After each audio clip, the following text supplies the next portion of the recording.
Okay, gotcha.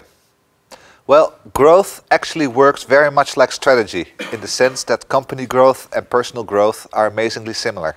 To go to the heart of your question, why does real growth almost come to a standstill after a certain age or after the company reached its peak, if you talk about business? Now that's quite a biggie, and that's what you're asking, right? Uh-huh. Yeah, I was afraid of that.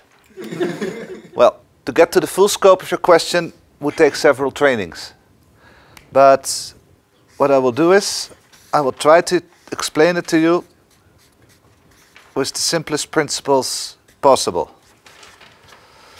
These are supposed to be matches. Once upon a time, we were young and we learned and grew at an incredible fast rate and without boundaries that we knew of. We ventured out from our known bases and we fully accepted that there was a lot we didn't know anything about. Our negative experiences were few and weighted lightly on our flexible psyches.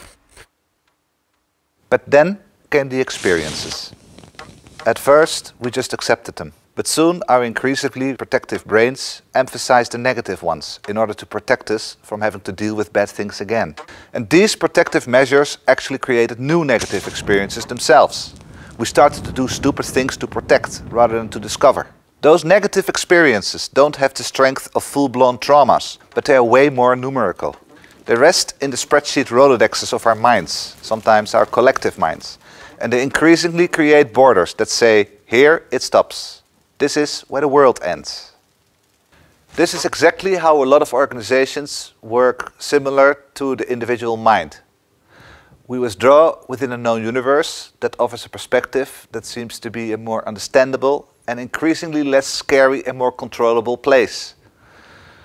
It's a growth reality paradox. Yeah, we love to talk growth. Talk, talk, talk.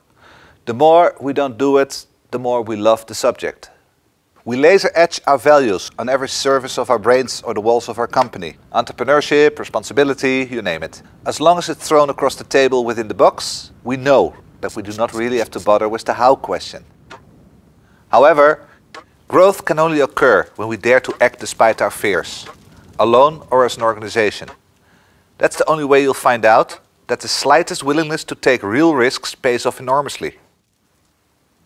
See, fear and risks are the salt of the earth of existence. That is, if you really want to do business or live your life to the fullest. So, don't try to blur and twist until you live in a controllable universe. No more covering our backsides, no more trying to manipulate the hearts and minds of customers and employees. And what the hey, it never worked anyway. Let's find out what real trust and empowerment will result in. Only then you'll find out that only a small part of your carefully contrived limitations actually exist. This is how individual or collective growth is still possible, wherever and whenever. So, for now, does this answer your question? Big time, thanks. Okay.